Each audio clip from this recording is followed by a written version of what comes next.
Let's talk about this shingle plant here. It hasn't been repotted. It's in its original soil and pot, and this plant grows very fast. So I had to add this. Yeah, it's about 3 to 4 feet long. Oh, it says it right here.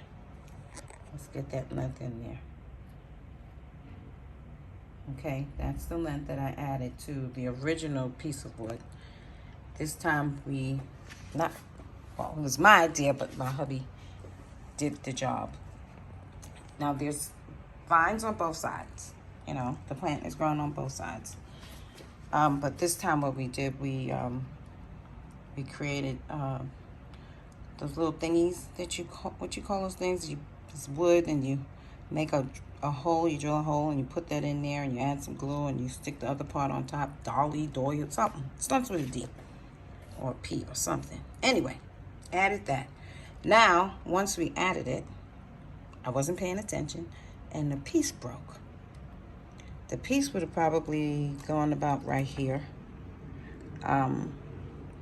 which is fine because this plant is a fast grower, and I just want to let you guys kind of see how this looks with the full length there. And I put these 2 sticks behind it to kind of support it a little more because of the length, and I don't want the plant to topple over. So far, so good.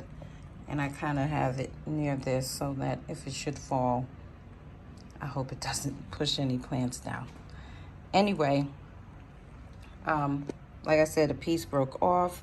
I put it in a container so I can get it to root, and then I'll add it back into the mother plant if there's any space, because as you may know, and if you don't, I'll tell you, when you add your plant, a vining plant, to a pole, whether it's a wood pole, a moss pole, sphagnum, what's the other one? I can't remember. The leaves will get bigger. Hence, the size that it was, and as it grew up, the size of the leaves got bigger.